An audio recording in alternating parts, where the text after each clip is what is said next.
Welcome to another episode of the Playing in the Sandbox podcast. I am Tammy J. Bond, your host for today's episode.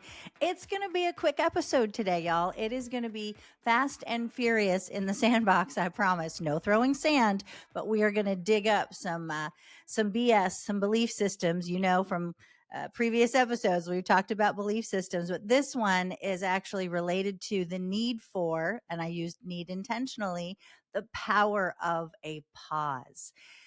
So as we get ready to get into the sandbox, get your shoes off and dig your toes in, grab your notepad, because I'm going to be giving you some real quick and in a hurry tips, tools, and strategies on how to navigate this very important, significantly important communication tactic when you are in a negotiation, when you are in a conflict resolution, when tensions start to rise, when issues come up and you're not exactly sure how to navigate it. You're going to want to use this powerful little tool, and I'm going to give you the tips and techniques on exactly how to insert it in your next bold conversation. So get ready and head on over to tammyjbond.com/podcast. Click on today's episode and get your action plan, because I've got the step-by-step listed out with some extra bonus material in there as well. So don't hesitate to head on over and grab your copy of that today. All right. I am so excited that you've joined me today. Thank you for taking time out of your busy schedule, leader. I know that we all have a lot going on. And as we are in now the second half, full in force in the second half of this year, there is a lot going on, a lot of momentum. I hear it from clients every single day. And one of the sandbox communication model tools, right, that I use with them often, and I have for years, is called the power of pause. Now, you might be thinking, Tam, okay, that's not like rocket science. Yes, you pause, you take a pause. Yes. And how do you use it? That's it. How do you use it? How do you use it strategically so that when you are in your next bold conversation, when you're having that next level difficult conversation, or that course correcting, or a start, stop, and continue conversation, how do you use the power of pause for your success? How do you use the power of pause for your success when you're leading a team meeting, let alone one-on-one, but when you're in a group of people? And that's what we're diving in today. But first, I want to tell you, for me, where the power of pause really began. It started years ago for me when I realized that there were opportunities in my own communication style when I benefited, and so did the people I was communicating with. We all benefited from taking a pause. And I'm not talking about a timeout and agreeing when to come back to a conversation. That's important, but that's different. It's a different tool to use. The power of pause is understanding and being emotionally aware enough to understand when a pause for you is necessary to set you up and the other people you're in the conversation with, whether it's one-on-one or in a group, to set you all up for success. See, I have conversations every day with people in the sandbox that are talking about their challenges with the number one issue and the one place we spend the least amount of money in organizations today to resolve is communication. It's always in the top three, if not at the number one spot, that we have an issue with communication. Well, there's the said heard side to communication. And I'm going to do a podcast episode in the future. And I'm hoping my good friend Scott Sproul will actually join me in the sandbox on said heard, because I learned this.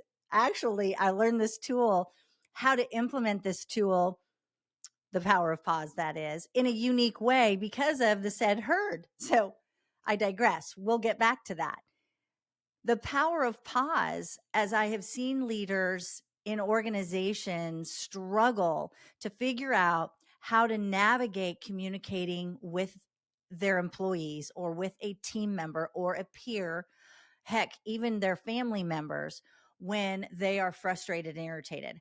I had a situation happen just this morning, I kid you not, where the power of pause would have served me well, but I was driving and multitasking while driving and trying to merge onto the freeway when some not so nice individual decided he was going to race me up the on ramp and cut on the inside to cut me off and not allow me to merge. Why? I guess it was more important that he hurried up and got to that next exit to sit in traffic because the exit was backed up. So I guess those that believe in it call it karma, but it was an interesting moment for me to go, wow, I just totally reacted. I was super annoyed, irritated, and probably not saying super kind things to that driver who was cutting me off and nearly caused an accident between myself and then the car in front of him and me. There were three of us.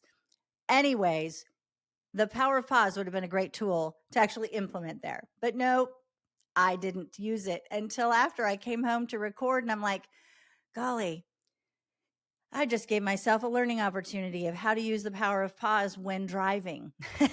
So it's that moment when those issues come up for you. It's that moment when those issues come into a conversation or a situation where it's important to push the pause button, just like you push pause on your recording device, just like you push pause when you're watching your DVR, just like you push pause on conversations that you're listening to, like voicemails that you're listening to go back and capture something. You push pause and then you push play again. The power of pause is exactly that. You're pushing pause before you go into play or go into action on the very topic that might in a moment have you triggered, might in a moment have you frustrated, might in a moment have you wondering what the heck just happened, might in a moment have somebody else in the conversation triggered, and pushing pause before you get hijacked in your thinking, right? Before your brain gets hijacked, leader, pushing the pause button, taking a breath and asking the next best question will help you to navigate those situations very quickly, swiftly, and with ease and finesse if inserted correctly. Now, that might sound really simple, and it might sound maybe too simplistic for some of you. But here's the thing. Sometimes the most simple actions required are the most powerful in situations when conflict arises. Let me say that again. Sometimes the most simple actions that we can take when conflict arises have the most impact and the greater benefit for the whole and for the outcome you're trying to achieve. When we continue to push through or we continue to storm into a conversation or push our agenda and we've stopped listening, we've stopped seeking to understand, we've stopped acknowledging that the other person might have some emotion and feeling too, and we have a responsibility as co-owners here, we have of success in this conversation and dialogue. We have a responsibility to know ourselves. Some might say that's emotional intelligence. I say that it is being aware of myself, my reaction. Yes, emotionally aware of what's happening on the inside of me so I can take a minute to pause, take a breath, and think about what has me triggered. What is my roadblock right now? What is it that I'm reacting to? What is it that I might be resisting? What is it that the other individual might be hearing me say that I'm not? What do I want to ask in this moment to gain understanding and to get clarity so that I don't keep pushing and pushing and pushing and we don't get anywhere? We actually go backwards. It's kind of like this.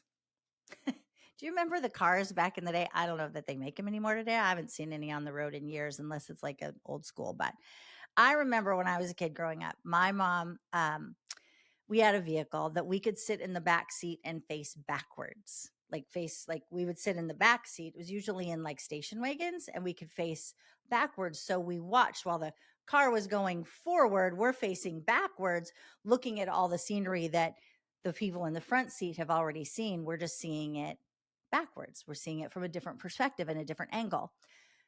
Where am I going with this tale? Sometimes I think that we get into communication loops with people where one person is facing forward and the other person is facing backwards. You're still seeing the same scenery, the same issues, but you're seeing it from a different perspective. If you're in the front seat, you're seeing it before you get to it. If you're in the back seat, you're seeing it after you've already passed it. The power of pause in that moment is to reframe and get everybody seeing it from the same side, the same perspective. That might mean we got to ask some people to turn around and let's go back again and look at it from a new angle. The power of pause, when you pause, it disengages the brain off of being right in that moment because I'm pausing, I'm taking a breath, and I'm thinking about what's the next best question I can ask. I'm thinking about the key questions of what has me triggered. What is it I'm reacting to? What do I want in this moment? What is the best outcome we could have right now? And maybe at that point, the best outcome, friend, maybe the best outcome is at that point to say, you know what? Let's take a time out and let's come back to this topic and set the agreed upon time to come back to that topic.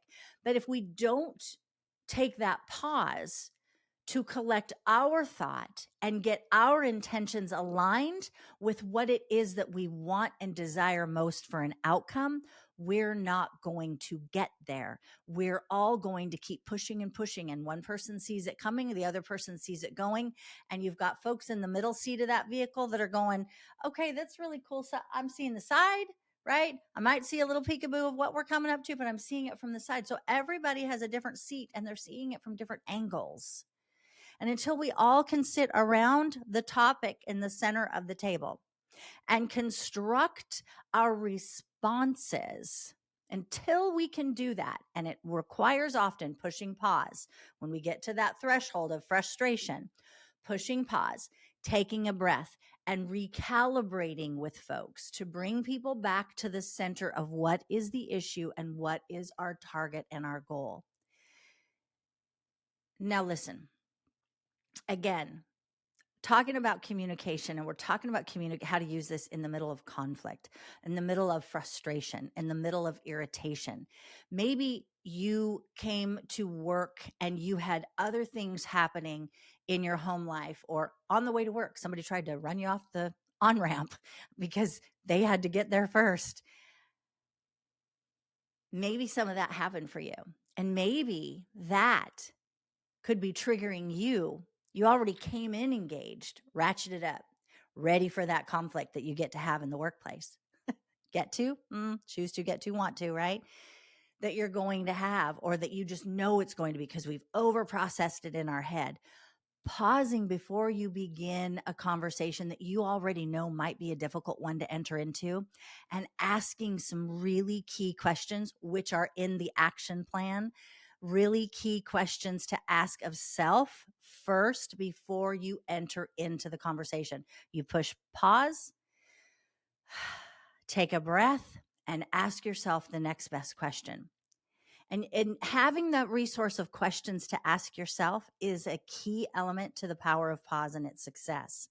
Yes, you can push pause, and yes, you can take a breath. And that will help to disengage, if you will, your dysregulated thinking. It will help you to calm your brain down. Oxygen helps you to do that. We know it, studies show it. Again, not rocket science.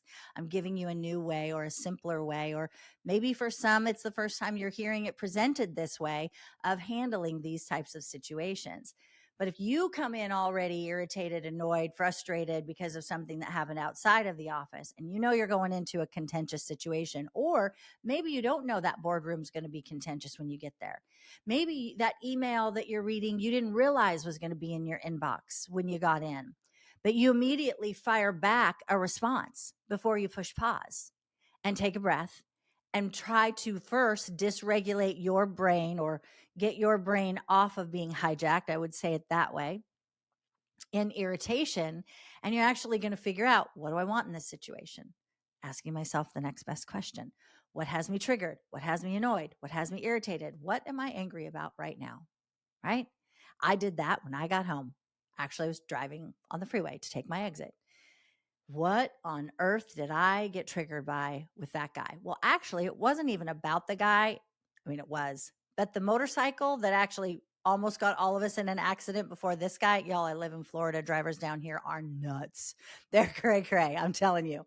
It's it's wicked out here on the interstate. Not even kidding. 70 is for the slow lane. It doesn't matter what the speed limit says. Get out of the left lane. Anyways, I digress on that one too. What I did though was I paused and I asked myself, whoa, what just happened? What has me so triggered right now? What has me so irritated? What am I frustrated? Well, there were things I needed to get back for. The motorcycle acted extremely unsafely in front of us, nearly causing an accident. And he went on his merry way. And I guess maybe the guy in the white truck was irritated by the motorcycle like I was. And he maybe was just, I don't know, trying to show he was more important. I don't know. But my reaction to it is what I'm responsible for. Let me tell you that again. My reaction is what I'm responsible for. So if I go into a situation triggered or go into a situation frustrated, irritated, or annoyed, or tired and low, feeling low, or not, I have a headache and it's getting in my way, whatever the excuse might be, because they are in my mind, are all excuses. Taking personal ownership and personal responsibility tells me to push pause and ask myself the next best question so that I can change my behavior first. And then in a meeting, in a conversation with the person that I'm dialoguing with, I can ask a question to get clarity with the other individual. I know this is tracking with somebody out there. I know this is helping. And here's what I want to tell you one step further. Using the power of pause can be a game changer for you in your communication. Teaching the power of pause can be a team game changer in any situation. Honor it, value it. I had a playing deck of cards that were pause buttons, and on the back side had all the questions listed. And they're in my old branding, so I don't have those right now. I'm getting them redesigned because I want to get them into the hands of people again about how do you use the pause button in meetings. I know for years I had CEOs, executives, leaders, team members that would send me emails and say, Tammy, thank you for the pause button card, because we use it.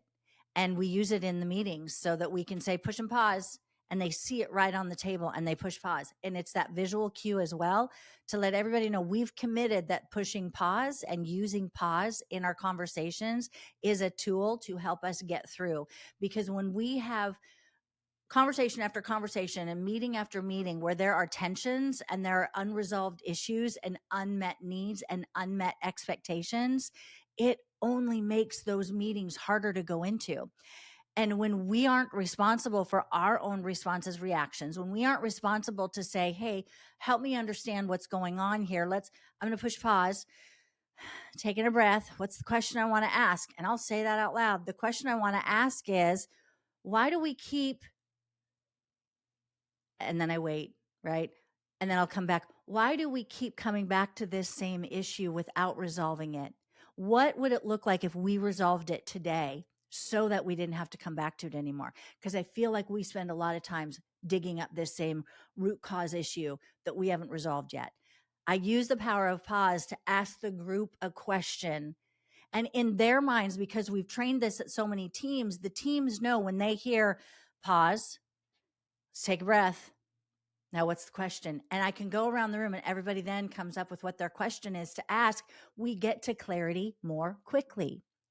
When we miss the mark and we keep pushing, people leave those meetings frustrated. They leave those meetings feeling bruised, abused, and misused. And they leave those meetings feeling like, why did I just waste the last 90 minutes, 60 minutes, 30 minutes, 10 minutes of my time? Right? When we keep going around the same issue. Listen, friend, insert the power of pause. Push pause, take a breath, and ask yourself the next best question. And that next best question is always about reflecting the mirror on yourself first, and then take it out to the group to have them reflect what they're seeing, what they're hearing, and what they're feeling. When you get into conflict, when you get into difficult conversations, when you get into scenarios where people are sitting backwards, watching what just went by, while others are in the front seat seeing what's coming. And we're not communicating about the two sides of what we see because we see it from different perspectives when we're sitting in different seats. Our job as leaders is to get everybody seeing it from the same perspective, even if they have a different viewpoint, that we share that perspective, create the collective, and we do that and navigate that through using a simple tool like the power of pause. There are many other tools in the sandbox communication model, many other tools that we use to help teams communicate more effectively, understanding themselves and their own personal responsibility, and understanding how to ask a powerful question, a well-placed, powerful question, and to listen intentionally, listen with focus.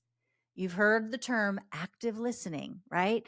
I'm not going to overuse a lot of these terms. That's why I like to come up with a different framework so that we don't think, oh, yeah, I know what active listening is. Well, no, clearly not. Because if everybody knew what active listening is and how to apply it, y'all, we would have much different and much more effective and efficient team meetings. We would have much more efficient start, stop, and continue conversations, course correcting conversations, and realignment conversations. We would be able to level set more quickly and swiftly if we really understood how to use that one simple tool of active listening. The power of pause helps us to start, helps us to pause to get our brain cleared to seek to understand what we need in a moment for clarity so that we can bring clarity or get clarity from the other individual or the group or the team. It's a fabulous tool. Push pause, take a breath, and ask the next best question. Thanks for joining me in the sandbox today. And don't forget, the power of pause is up to you. Hey, leader, thank you so much for joining me in the sandbox today. I enjoyed sharing with you a tool I've used for many years called the power of pause. Here's one thing that I know to be true. Time is a rare commodity for most people. So why do we want to waste it in meetings or in difficult conversations that spin in circles and don't go anywhere? Using the power of pause helps you to pause, to be able to take that breath, and to be able to get clarity on what it is you want and need so that everyone can move forward. And when you share it with your team, as I hope that you will share this podcast episode with your team, they're going to learn a new tool that you can implement immediately to up-level your communication. For more tips, tools, and strategies on how to navigate your next bold conversation, head on over to tammyjbond.com. And you can also go to the podcast page to download your copy of today's action plan, which has some great resources in it, including questions to ask self and others. I want to thank you for coming into the sandbox. I take it very seriously, and I'm honored that you spent time to up-level your leadership. You know that we aren't born leaders. It's something that we grow into. And you took time today to grow into your next level of leadership in the sandbox. And I'm honored. Make it a great day, and we'll see you next time.